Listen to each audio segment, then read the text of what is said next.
제11장 수정실에서 벌어진 소동 이후에 런던의 상부계급 사람들은 누구나 부하 습성 훈련국장이라기보다는 그 사건 직후에 사임하고 본부에 다시는 발을 들여놓지 않았기 때문에 전직 국장이라고 해야 더 어울릴 이 가엾은 남자의 앞에서 무릎 꿇고 털썩 주저앉아 그를 이토록 멋진 농담이 정말이라고는 믿어지지 않을 정도이지만 아버지라고 불렀다는 희한한 인간을 만나고 싶어서 온통 야단들이었다. 그와는 대조적으로 린다는 아무런 관심도 불러일으키지 않아서 그녀를 만나고 싶다는 욕구를 조금이라도 느낀 사람은 아무도 없었다. 어떤 사람을 어머니라고 말한다는 것, 그것은 단순한 농담의 정도를 넘어서 하나의 엄란한 행위였다. 그뿐 아니라 그녀는 참된 야만인이 아니었다. 유리병으로 부화 과정을 거쳐 다른 사람들과 마찬가지로 기능 조절을 받았던 여자였으므로 정말로 회개한 관념의 노예가 될 가능성은 아예 존재하지 않았다.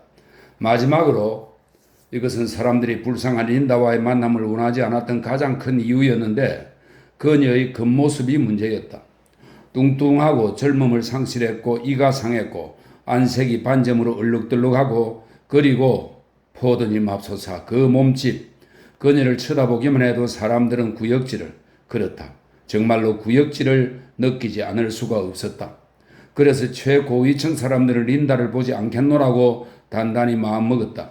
린다 역시 그들을 만나고 싶지 않았다. 문명세계로의 귀환이 그녀에게는 소마로의 귀환을 의미했다. 그것은 페요트를 마신 다음이면 항상 그랬듯이 너무나 수치스러울 만큼 반사회적인 행동을 범해서 다시는 머리를 들지 못하겠다는 그런 기분을 느끼지 않아도 된다는 뜻이었으며 다시는 심한 두통이나 구역질 없이 침대에 누워 휴식을 취하고 또 취할 수가 있다는 것을 의미했다. 소마는 그녀에게 페요틀처럼 거북한 장난을 치지도 않았다. 소마가 제공하는 휴식은 완벽했으며 혹시 이튿날 아침에 기분이 좋지 않더라도 그것은 소마의 본질적인 양상 때문이 아니라 휴식의 기쁨과 비교가 되기 때문이었다. 그런 불쾌감의 치료 방법은 휴식을 지속시키는 것이었다. 그녀는 탐욕스럽게 점점 더 많은 양을 달라고 아우성쳤다. 닥터 쇼는 처음에 반대했지만 나중에는 그녀 마음대로 하도록 내버려 두었다. 그녀는 하루에 20g씩이나 소마를 복용했다. 이러다가는 저 여자 한두 달 안에 끝장이 날 거예요. 의사가 번화되게 털어놓았다. 언젠가는 호흡 중추가 마비될 테니까요. 더 이상 숨을 못 쉬죠. 끝난다고요. 그게 차라리 다행일지도 몰라요. 물론 우리 힘으로 회춘이라도 시켜놓는다면야 얘기가 달라지겠지만요. 하지만 그건 불가능하잖아요. 의사의 처방에 존이 반발하고 나서자 소마 휴식을 취할 때면 린다가 다행히도 남들에게 전혀 부담을 주지 않았으므로 다른 사람들은 모두 의아하게 생각했다. 하지만 그토록 많이 복용시킴으로써 생명을 단축시키는 건 아닌가요? 존이 이의를 제기했다. 어떤 점에서는 그렇기도 하죠. 닥터 쇼가 시인했다. 하지만 또 어떤 면에서 보면 우리가 사실상 그녀의 생명을 연장시키는 셈입니다. 무슨 말인지 알아듣지 못해서 어리둥절해진 젊은이가 의사를 멍하니 쳐다보았다. 소마는 시간적으로 몇 년쯤 상실하게 만들기는 합니다. 의사가 얘기를 계속했다. 하지만 그것이 시간을 벗어나서 인간이 측정할 수 없는 다른 존속성의 기간을 얼마나 무한하게 누리도록 도와주는지 생각해 보세요. 모든 소마 휴식은 우리 조상들이 예전에 영원성이라고 부르던 그런 개념의 한 조각입니다. 존은 이해가 가기 시작했다. 영혼은 우리 입술과 눈에 깃들어나니 그가 중얼거렸다. 뭐라고요? 아무것도 아닙니다. 닥터 쇼가 말을 이었다. 물론 중요한 일을 해야 할 사람이 걸핏하면 영혼에 몰입하도록 그냥 내버려 둘 수는 없는 노릇입니다. 하지만 그 여자는 아무런 중요한 일도 아무리 그렇다고 해도 난 그것이 옳은 일이라고는 생각하지 않아요. 존의 마음은 꺾이지 않았다. 의사가 납득이 안 간다는 신용을 했다. 글쎄요. 물론 그 여자가 미친 듯 늘 소리를 질러대는 걸 더 좋아한다면야. 결국 존은 양보할 수밖에 없었다. 린다에게는 원하는 만큼의 소마가 투약되었다.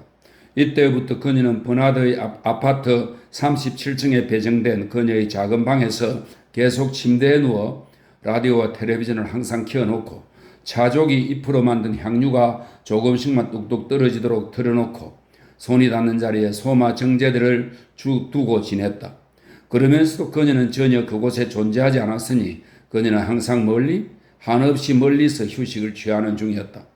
그 세계는 라디오의 음악이 낭낭하게 울려 퍼지는 빛깔들로 가득한 미궁이었고 미끄러지며 고동치는 미궁을 한없이 따라가면 너무나도 아름답고 필연적인 우회로들을 거쳐 절대적인 신념의 눈부신 중심지에 이르렀다.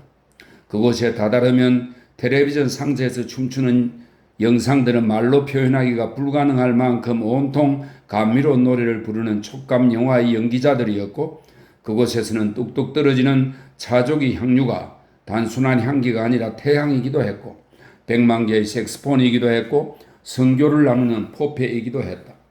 포페의 성교는 훨씬 더 많이 어디에도 비교가 안 될 정도로 영원히 계속되었다. 그래요. 우린 회춘을 시킬 수는 없어요. 닥터 쇼가 결론을 내렸다. 하지만 인간에게서 나타나는 노쇠증의 한 본보기를 관찰할 기회를 얻었다는 사실이 아주 기쁩니다. 이렇게 나를 불러준 걸 대단히 고맙게 생각합니다. 그는 버나드와 다정한 악수를 나누었다. 결국 누구나 다 노리던 인물은 존이었다. 그리고 보호자로 인정을 받은 버나드를 통해서만 존을 만날 수 있었던 까닭에 버나드는 이제 세상에 태어나서 처음으로 단순히 정상적인 인물을 넘어 대단히 중요한 인물로서의 대우를 받는 신분이 되었다. 그의 대형 혈액에 뒤섞였다는 알코올 얘기는 더 이상 나오지 않았고 개인적인 외모에 관한 조롱도 없어졌다. 헨리 포스트는 일부러 그와 친한 척하려고 애썼으며 베니토 후보는 그에게 6개들이 성호르몬 껌을 선물로 주었고 기능 설정 보조원은 버나드가 저녁에 벌이는 모임에 초대받기 위해 쫓아다니며 거의 비굴할 정도로 졸라댔다. 여자들로 말하자면 버나드가 초청의 가능성을 내비치기만 해도 마음에 드는 어느 누구도 골라 잡을 수 있는 위치가 되었다. 버나드가 나더러 다음 수요일에 야만인을 만나러 오라고 청했어요. 페니가 의기양양하게 말했다. 난 너무나 기뻐요. 레니나가 말했다. 그리고 이제는 페니도 버나드에 관해서 잘못 알았다는 걸 시인해야 해요. 버나드가 정말로 괜찮은 남자라는 생각 안 들어요. 페니가 머리를 끄덕였다. 그리고 내가 상당히 기분 좋은 쪽으로 놀랐다는 얘기도 해야겠어요. 그녀가 말했다. 유리병 배양실 실장, 기능설정국 국장, 3명의 수정 담당 부총장 보좌관, 정서공학 대학의 촉감영화 교수, 웨스트민스터 공동체 합창 대원장, 보카노브스키 처리 감독관, 버나드가 접촉하게 된 유명 인사의 명단은 끝이 없었다. 그리고 난 지난 주일에 여자를 6명이나 상대했어요. 그는 헬러몰츠 왓슨에게 틀어놓았다. 월요일에 하나, 화요일에 2, 금요일에 2명 더, 그리고 토요일에 1명을요. 내가 시간이 넉넉하고 그를 마음만 내킨다면 잔뜩 들떠서 좋다고 덤빌 여자가 적어도 10여 명은. 헬러몰츠는 버나드가 기분 나쁠 정도로 못마땅해 보이는 음침한 침묵을 지키며 그의 자랑을 들어주었다. 셈이 나는 모양이군요. 그가 말했다. 헬럼홀츠가 고개를 저었다. 난 그냥 서글픈 생각이 들었을 뿐이에요. 그가 대답했다. 버나드는 발끈 화가 나서 가버렸다. 그는 절대로 헬럼홀츠와 다시는 말도 하지 않으리라고 마음속으로 다짐했다. 하루하루가 흘러갔다. 성공은 버나드의 머리를 핑핑 돌게 만들었고 성공의 과정을 거치면서 그는 모든 좋은 마취제가 다 그렇듯이 그때까지는 꽤나 못마땅하다고 느꼈던 세계와 완전히 타협하기에 이르렀다. 그를 중요하다고 인정해주는 한 세상의 모든 질서는 한없이 좋기만 했다. 하지만 성공으로 인해 타협이 이루어졌음에도 불구하고 그는 아직도 기존 질서를 비판하는 특권을 포기하려고 하지는 않았다. 비판한다는 행위 자체가 자신이 중요한 존재라는 인식을 더 높였으며 그로 하여금 훨씬 큰 인물이라도 된 듯한 기분이 들게 했기 때문이다. 그뿐 아니라 그는 비판을 받아야 마땅한 대상들이 실제로 존재한다고 진심으로 믿었다. 그와 동시에 성공의 기쁨을 누리고 마음 내키는 대로 모든 여자를 갖게 되었다는 상태 역시 진심으로 기뻤다. 이제는 야만인 때문에 그에게 굽실거리게 된 자들 앞에서 버나드는 이단을 들먹이며 활개를 치고 돌아다녔다. 사람들은 얌전히 그의 얘기에 귀를 기울였다. 하지만 그의 등 뒤에서는 머리를 슬레슬레 흔들었다. 저 젊은 친구, 저러다가 끝판에는 입장이 곤란해질 텐데.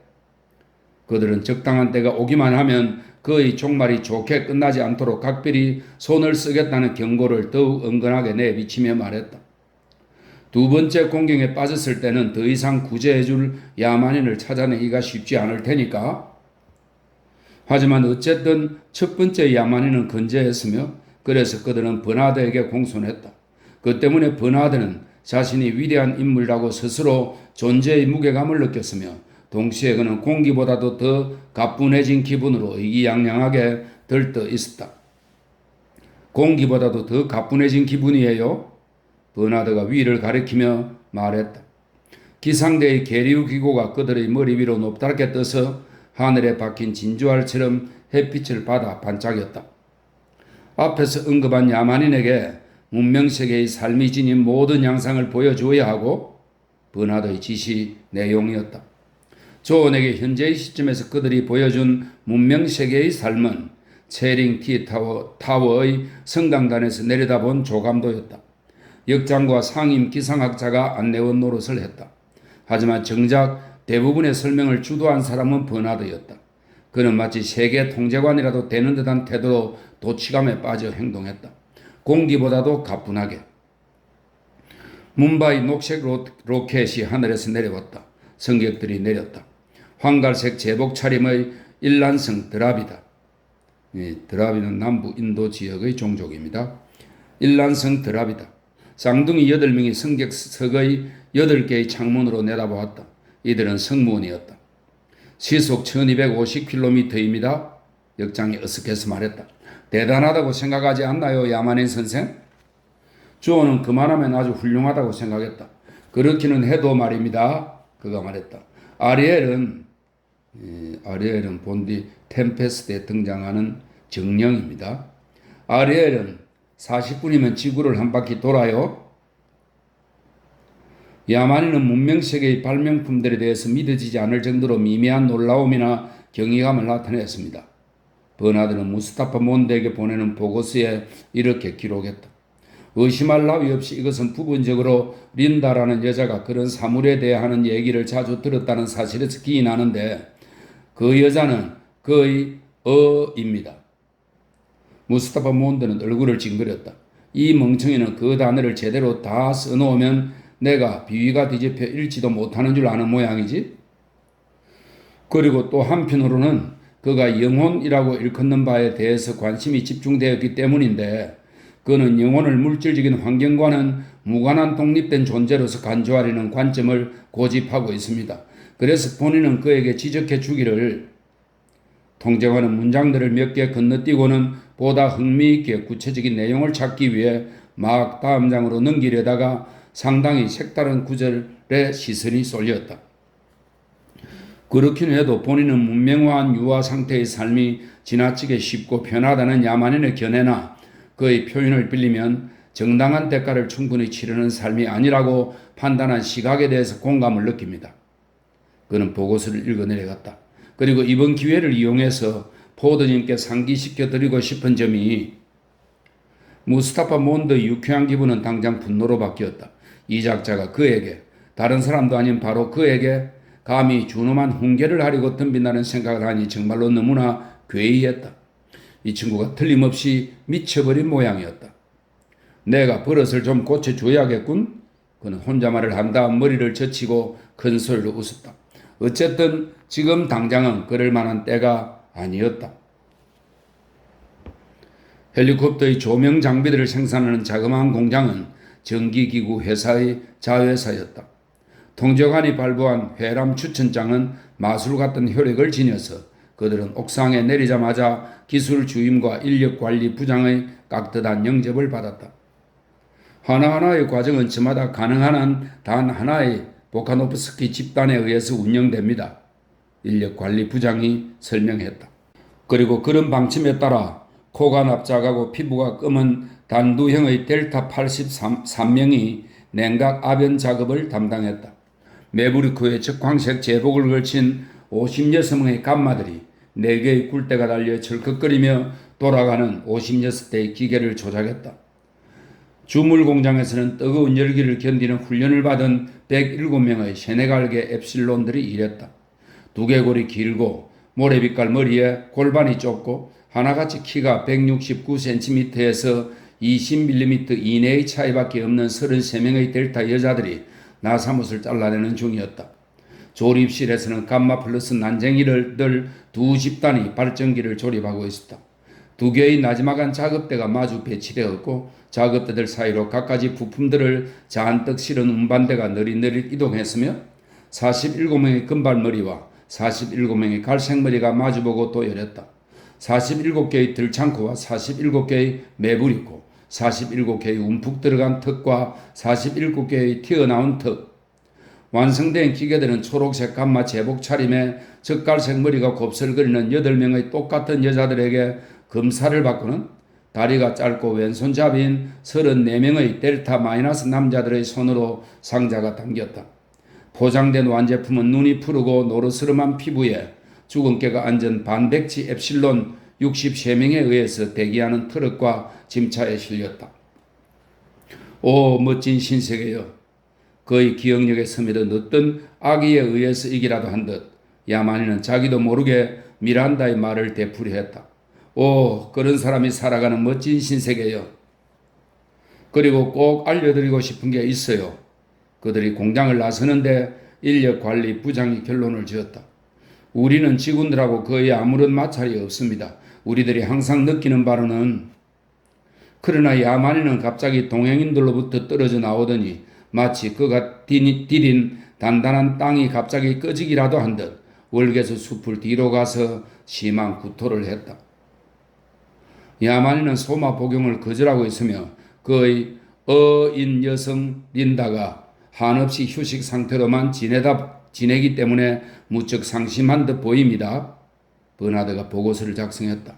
노망한 어의 모습이 지극히 역겨움에도 불구하고 야만인의 그녀를 자주 만나러 가고 깊은 애착을 지닌 것처럼 보인다는 점은 주목할 만한 사실이며 이런 경우에는 불쾌한 대상을 거부하려는 충동이 되겠지만 이런 시기의 길들이기가 타고난 충동들을 보완하거나 심지어는 그에 역행하게끔 인간을 개조하는 효과를 가져온다는 하나의 흥미있는 본보기가 되겠습니다. 그들은 이턴에서 상급학교 건물의 옥상에 착륙했다. 학교 교정 맞은편에는 52층짜리 럽턴스 타워 건물이 햇빛을 받아서 하얗게 빛나고 있었다. 철근 콘크리트와 자외선 투과 유리로 만든 웅장한 건물이 양쪽에 우뚝 서 있었는데 왼쪽은 대학, 오른쪽은 학교 공동체 합창소였다. 네모난 안뜰의 중앙에는 크롬강으로 만든 회개하고 낡은 포드님의 동상을 세워놓았다. 교장 개프니 박사와 여교장 키트 양이 비행기에서 내리는 그들을 맞아 주었다. 이곳에도 쌍둥이들이 많은가요?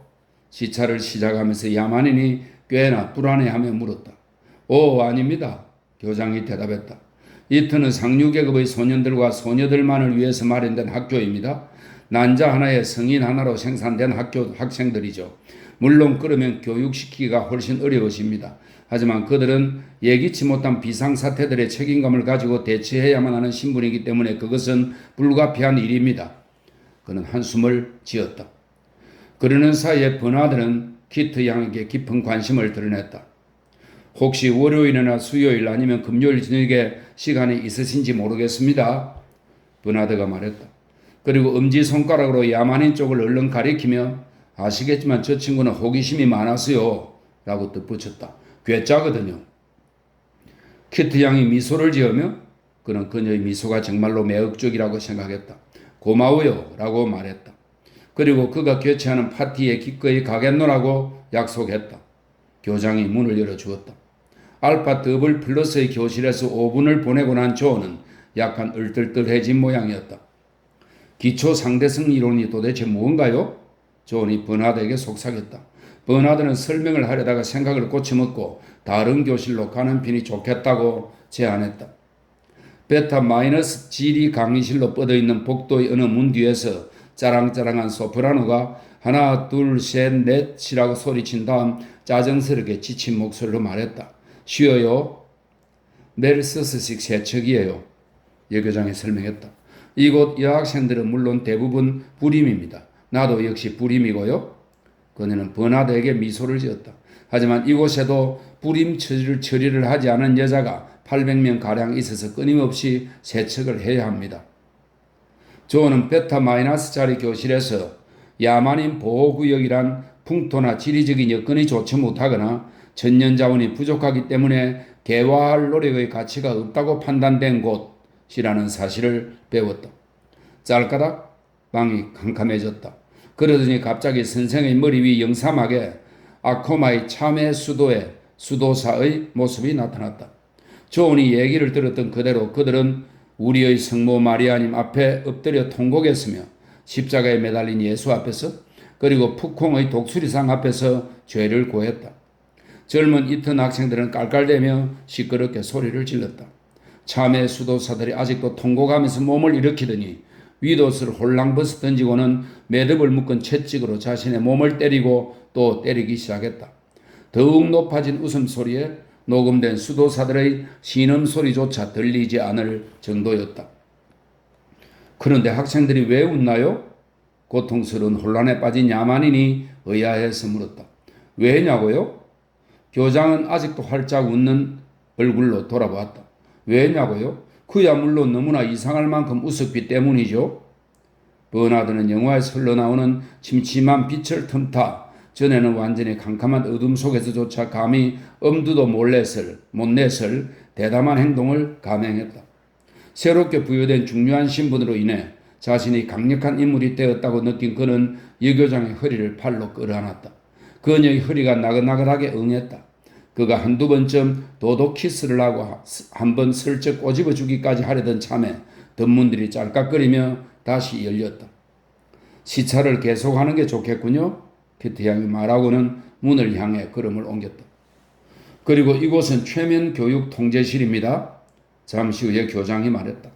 각 공동 숙소마다 하나씩 배정된 수백 개의 합성 음악 연주통들이 세면의 벽을 따라 설치된 선반 위에 비치되었고 네 번째 벽의 분류함 속에는 갖가지 최면 교육 강의 내용을 인쇄한 종이 녹음 테이프 두루마리가 꽂혀 있었다. 두루마리를 이렇게 통속으로 밀어 넣는 거예요. 게프니 박사의 말을 가로막음에 버나드가 설명했다. 그리고 스위치를 누르면 아니요, 그 스위치가 아니에요. 역겨움을 느낀 교장이 바로 잡아 주었다. 그렇다면 저것이로군요. 두루마리가 펼쳐집니다. 셀레늄 전지들이 광선을 음파로 변형시키고 다 왔습니다. 게프니 박사가 말끝을 맺었다. 학생들은 셰익스피어를 읽나요? 그들 일행이 생화학 실험실로 가기 위해 학교 도서관 앞을 지나 걸어가는 동안 야만인이 물었다. 물론 안 읽습니다. 낯을 붉히며 여교장이 말했다. 우리 도서관에는 참고서들만 비치합니다. 게프니 박사가 말했다. 혹시 이곳의 젊은이들이 기분 전환할 대상이 필요하면 그들은 촉감 영화를 보러 갑니다. 우리는 학생들이 혼자서만 즐기는 오락에 탐닉하는 것을 권장하지 않아요. 노래를 부르거나 말없이 포옹을 한 남녀 학생들을 가득 태운 버스 5대가 유리도로를 따라 지나갔다. 바로 그날 저녁에 이 교장과 만날 약속을 하느라 버나드가 귓속말을 하는 사이에 게프니 박사가 설명했다. 방금 늪지대 화장터에서 돌아오는 길이죠. 죽음에 대한 길들이기는 생후 18개월에 시작됩니다. 모든 유아는 일주일에 이틀간 오전 시간에 죽어가는 자들을 위한 병원에서 지냅니다. 그곳에는 온갖 최고급 장난감들을 비치해 놓았으며 죽음의 날에는 아이들에게 초콜릿 크림을 주죠. 그들은 죽음을 당연한 사실로 받아들이게끔 길이 들어요. 다른 모든 생리학적 작용과 마찬가지로요. 여교장이 전문가답게 한마디 덧붙였다. 그들은 사보이에서 8시에 만나기로 약속했다. 모든 일이 척척 들어맞았다. 런던으로 돌아가는 길에 그들은 브렌트퍼드에 있는 텔레비전 회사의 공장에 들렀다. 난 가서 전화를 하고 와야 하니까 여기서 잠깐 기다려 주겠어요? 버나드가 말했다. 야만인은 기다리는 동안 주변 풍경을 구경했다. 주간 제1근무조가 방금 작업을 끝내고 교대하는 중이었다. 하급계층 근로자들이 잔뜩 때를 지어 모노레일 정거장 앞에 줄지어 기다렸는데 700명이 훨씬 넘는 감마와 델타와 엡실론 남녀들이었지만 그들의 얼굴 모습과 체격은 10여 종류를 넘기지 못했다. 매표원은 그들에게 각자 차표와 더불어 조그만 마분지 약상자를 내밀었다. 기다란 송충이처럼 줄을 지어 남녀가 천천히 앞으로 나아갔다. 저 속에는 도대체 무엇이? 그러더니 베니스의 상의를 기억하여 저 괴들 속에는 무엇이 들어있나요? 버나드가 다시 그에게로 돌아오자 야만인이 물었다. 하루치 소마 정량이죠? 버나드가 대답했는데 베니토 후보가 준 껌 한 토막을 우물우물 씹고 있어서 그가 하는 말은 알아듣기가 힘들었다. 그들은 근무를 끝낸 다음에 저것을 받아갑니다. 반그램짜리 정제 4개씩으로요. 토요일에는 6개씩이고요. 그는 다정하게 조언의 팔을 잡고 다시 헬리콥터가 기다리는 곳으로 걸어갔다. 레니나가 노래를 부르며 탈의실로 들어왔다. 아주 기분이 좋아 보이는군요. 베니가 말했다. 그야 물론 기분이 좋죠. 그녀가 대답하며 지프를 주르륵 내렸다. 버나드에게서 반시간 전에 전화가 왔어요. 주르륵 주르륵. 그녀는 반바지를 벗었다. 혹시 나들은 오늘 저녁에 야만인과 함께 촉감 영화를 보러 가지 않겠느냐고 묻더군요. 난 어서 가야 해요. 그녀는 서둘러 화장실로 갔다. 복도 많은 여자야. 레니나가 가버리는 뒷모습을 지켜보며 페니가 혼자 말을 했다. 그녀의 말에는 시기심이 전혀 내포되지 않았으니 마음씨가 좋은 페니는 단순히 사실을 진술했을 따름이었다. 레니나는 정말로 복이 많았다. 야만인의 엄청난 명성을 버나드와 함께 흠뻑 누리게 되었고 하찮은 존재였던 그녀가 이제는 지극히 화려한 영광을 맛보게 되었다. 포드 여자 청년의 간사는 그녀에게 개인적인 경험담에 관한 강연을 해달라고 부탁하지 않았던가? 그리고 그녀는 아프로디테움 클럽의 연례 만찬회에도 초청을 받지 않았던가? 또한 이미 촉감 영화 뉴스에도 나와 전 세계 수백만 명의 사람들이 그녀를 보고 듣고 감촉하지 않았던가? 저명인사들이 그에게 보여준 관심은 그에 못지않게 기분 좋은 일이었다. 상임 세계통제관의 제2비서관이 그녀를 저녁과 아침 식사에 초대했다. 그녀는 포드 대부분장과 주말을 그리고 캔터베리의 공동체 합창원 대원장과 다음 주말을 함께 보냈다. 내외 분비물 회사의 사장은 쉴 새 없이 전화를 걸었고 유럽은행의 부총재와 도빌에도 놀러갔었다. 물론 좋고 말고요. 그녀가 페니에게 고백했다. 그렇기는 해도 어떤 면에서는 마치 내가 거짓된 구실로 무엇인가 덕을 보는 듯한 기분이 들어요. 그건 물론 그들 모두가 가장 먼저 묻는 질문이 야만인과 관계를 하면 기분이 어떠냐 하는 따위이기 때문이죠. 그러면 난 모르겠다는 대답을 할 수밖에 없어요. 그녀는 고개를 저었다. 물론 대부분의 남자들은 내 말을 믿지 않아요. 하지만 그건 정말이에요. 사실이 아니라면 얼마나 좋을까요? 그녀는 서글프게 덧붙여 말하고는 한숨을 지었다. 그 사람 굉장히 미남이라고 생각하지 않아요? 하지만 그 남자가 레니나를 좋아하지 않나요? 페니가 물었다. 때로는 좋아하는 것 같기도 하고 때로는 그렇지 않은 것 같기도 해요. 그는 자꾸 나를 피하는데 내가 들었으면 방에서 나가버리고 심지어는 나를 쳐다보려고도 하질 않아요. 하지만 때로는 내가 갑자기 돌아서면 그가 나를 빤히 쳐다보고 있었다는 걸 알게 되는데 그러면 글쎄요. 남자들이 좋아할 때의 시선 알잖아요. 그렇다. 페니는 알고 있었다. 난 갈피를 잡을 수가 없어요. 레니나가 말했다. 그녀는 갈피를 잡을 수가 없었고 영문을 몰라 어리둥절해졌을 뿐 아니라 상당히 마음이 착잡하기도 했다. 그 이유는 말이에요. 알다시피 페니, 내가 그 남자를 좋아하기 때문이에요. 그녀는 점점 더 존을 좋아하게 되었다. 그렇다. 이제는 제대로 기회가 찾아올지도 모른다고 생각하며 그녀는 목욕을 한 다음 몸에다 향수를 뿌렸다. 지거 바르고 또 바르며 그녀는 제대로 기회가 찾아오기를 기대했다. 그녀의 상쾌한 기분은 노래로 넘쳐 흘러나왔다. 정신이 나갈 정도로 나를 안아줘요. 그래요. 정신이 이를 때까지 키스해줘요. 나를 안아줘요. 푹신한 토끼 같은 그래요. 사랑은 소마처럼 즐거우니까요. 냄새 풍금이 기분 좋게 기운을 복돋우는 음악을 연주했다. 향초들의 기상곡은 백리향과 라벤더, 로즈메리, 꿀풀 박하, 도금냥, 사철 쑥이 물결치는 아르페지오로 시작하여 향료나무 장단조를 거쳐 용년항의 전조로 과감하게 이어졌다. 그리고 콩팥 푸딩의 냄새가 스치는 듯하고 돼지똥 냄새도 지극히 미약하게 남아 풍기는 듯 가끔 어울리지 않는 미묘한 냄새가 끼어들기는 했지만 백단향의 농나무, 삼나무 그리고 갓배은행 근초를 거쳐서 처음이 곡이 시작되었을 때와 마찬가지인 소박한 방향식물들로 천천히 되돌아갔다. 최후의 폭발적인 백리향이 차분하게 가라앉고 한 차례 박수가 터져 나오며 불이 들어왔다. 합성 음악 기계 속에서 음향 기록 두루마리가 펼쳐지기 시작했다. 그러자 초바이올린과 슈퍼첼로와 대용 오보의 삼중주가 나른한 쾌적감으로 주변을 가득 채웠다. 3~40점 되는 소절, 그리고 이런 기악의 연주를 배경으로 삼아 육성보다 훨씬 우렁찬 목소리가 노래를 부르기 시작했다.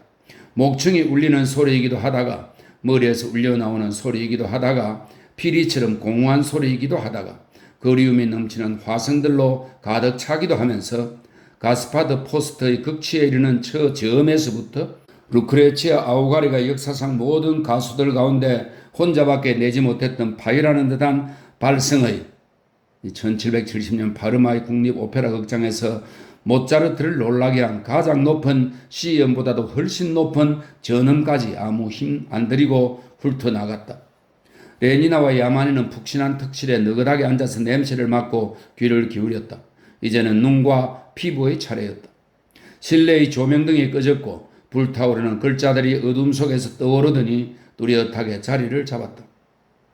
헬리콥터에서 보낸 3주일, 완전 초음향 노래, 합성 발성, 초총천연색 입체 시각 촉감 영화, 냄새 풍금의 동시반주. 의자 팔걸이에 달린 금속 손잡이들을 잡아요. 레니나가 속삭였다. 그렇지 않으면 촉감 효과를 전혀 느끼지 못할 테니까요. 야만이는 그녀가 시키는 대로 했다. 불타는 글자들이 어느새 사라졌고 완전한 어둠 속에서 10초가 흘렀다. 그러더니 거대한 흑인과 황금빛 머리카락에 젊고 단두형인 베타 플러스 여자가 서로 꽉 껴안은 입체 시각 영상들이 갑자기 나타났는데 피와 살로 이루어진 실물보다 비교가 안 될 만큼 훨씬 더 눈부시고 탱탱해 보였고 현실보다도 더욱 현실감이 났다. 야만이는 깜짝 놀랐다. 엉덩이에서 느껴지는 생생한 감각. 그가 입으로 손을 가져가자 야릇한 느낌이 중단되었다. 손으로 다시 금속 손잡이를 쥐자 그제야 감촉이 다시 시작되었다. 그러는 사이에 냄새 풍금이 순수한 사향을 내뿜었다. 음향 녹음기에서 특급 대형 비둘기가 당장 숨이 넘어갈 듯 오우라고 우는 소리를 냈으며 아프리카인의 저음보다도 낮은 소리가 초당 겨우 32회만 진동하면서 아라고 응답했다. 오 입체 시각 영상의 입술들이 다시 맞닿았고 또 한 번 알람브라 극장 안에 모여 앉은 6,000명 관객의 안명 성감대가 거의 참기 어려울 정도의 짜릿한 쾌감으로 경련을 일으켰다. 영화의 줄거리는 지극히 단순했다. 두 남자가 이중창을 부르고 난 후 기능설정 보조원의 말마따나 털이 한 올 한 올 생생하게 느껴지는 곰 가죽 위에서 얼마쯤 성교에 열중하며 처음 오와 아가 몇 분 동안 계속되는 다음에 흑인은 헬리콥터 사고를 당해서 머리부터 거꾸로 추락한다. 쿵! 이마가 얼마나 지끈거렸던가? 관객석에서 아이쿠와 아야 소리가 합창처럼 터져 나왔다. 뇌진탕의 충격은 흑인이 여태까지 받았던 모든 유도 조건 길들이기 훈련을 엉망으로 만들어 놓는다. 그는 금발의 베타 여자에게 갑자기 독점적이면서 광적인 욕정을 느낀다. 여자가 싫다고 저항하지만 그는 끈질기게 달라붙는다. 싸우고 추적하고 사랑의 경쟁자를 공격하고 결국은 경악을 불러일으킬 만한 납치 사건이 벌어진다. 금발의 베타 여자는 하늘로 끌려 올라가 강간을 당하고 그곳 허공에 떠서 3주일 동안 미치광이 흑인과 더불어 난폭하고 반사회적인 단 2사람만의 관계를 계속한다.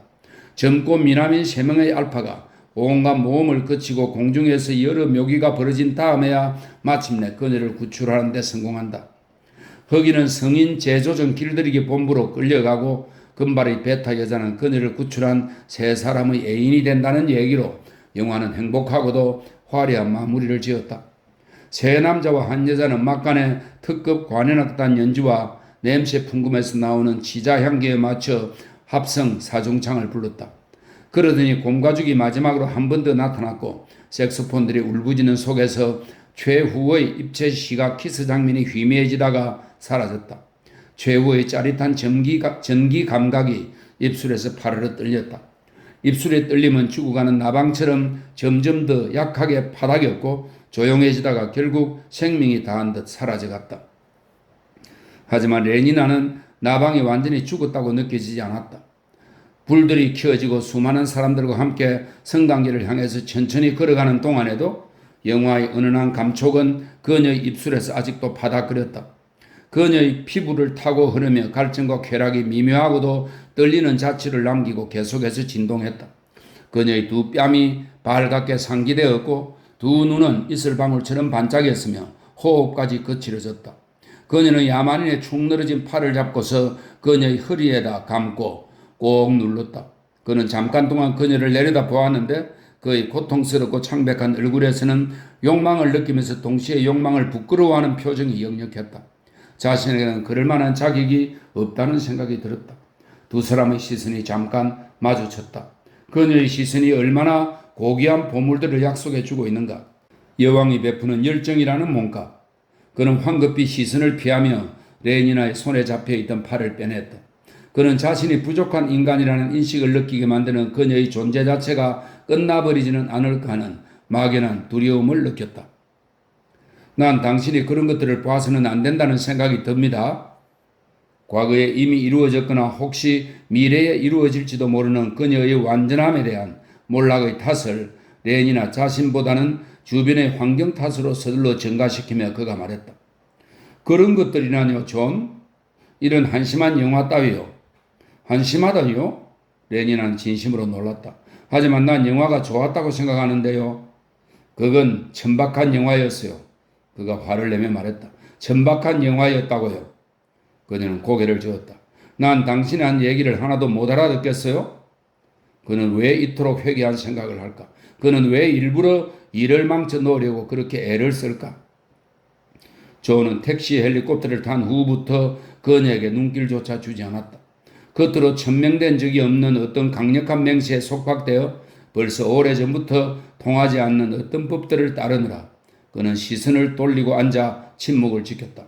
끊어질 듯 팽팽한 현을 손가락으로 튕기기라도 한 듯 가끔 그의 온몸이 갑작스럽게 신경질적으로 떨렸다. 헬리콥터는 레니나의 아파트 옥상에 내려앉았다. 마침내 기회가 왔어. 택시에서 내리며 그녀는 환희에 차서 생각했다. 비록 방금 전만 해도 그가 그토록 회개한 태도를 보이기는 했지만 이제는 마침내 때가 온 것이다. 전등 밑에 서서 그녀는 손거울을 들여다보았다. 그렇다. 드디어 때가 왔다. 그녀의 코끝이 짐작했던 대로 땀이 맺혀 약간 반짝였다. 그녀는 분첩에서 불썩거리는 가루를 털어 묻혔다.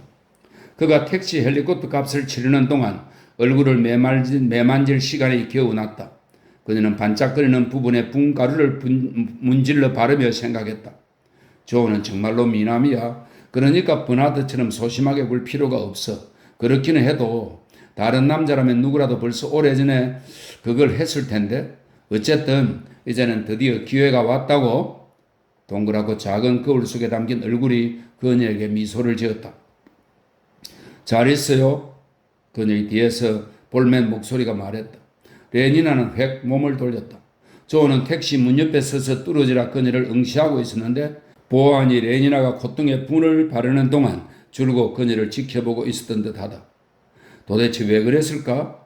그녀로서는 존이 무엇을 기다렸는지 아니면 곰곰이 생각하고 또 생각하면서 어떤 결심을 하려고 고심했는지 무슨 회개한 생각을 했는지 전혀 상상이 가지 않았다. 잘 자요 레니나. 그가 되풀이해서 말하고는 미소를 지어 보이려고 야릇하게 얼굴을 찡그렸다. 하지만 존, 난 당신이 혹시 내 얘긴 당신 그거 생각이 없나요? 그는 택시에 올라 문을 닫고는 몸을 앞으로 내밀더니 조종사에게 무슨 말을 했다. 택시가 공중으로 솟구쳐 올랐다. 바닥 창문을 통해서 존이 밑을 내려다보니 위를 쳐다보는 레니나의 얼굴이 전등의 푸르스름한 빛을 받아 퍽 창백해 보였다. 그녀는 입을 벌리고 소리쳐 불러대는 중이었다. 하늘에서 굽어보니 짤막해진 듯한 그녀의 모습이 삽시간에 멀어졌고 점점 작아지는 정사각형 옥상은 어둠 속으로 떨어지는 것 같았다. 5분 후에 조는 그의 방으로 돌아갔다. 그리고 숨겨뒀던 곳에서 생쥐가 조금 갉아먹은 책을 꺼내 경건하고 조심스러운 손길로 얼룩지고 구겨진 책장들을 넘기며 오셀로를 읽기 시작했다. 그가 기억하기로는 헬리콥터에서 보낸 3주일의 주인공과 마찬가지로 오셀로는 흑인 남자였다. 레니나는 눈물을 닦으며 옥상을 가로질러 승강기를 향해 걸어갔다. 27층으로 내려가는 도중에 그녀는 소마병을 꺼냈다. 1g으로는 충분하지 못하리라고 판단했다. 지금 그녀가 처한 역경은 1g 이상을 필요로 했다. 하지만 만일 2g을 복용한다면 그녀는 내일 아침에 때맞춰 일어나지 못할 위험이 있었다.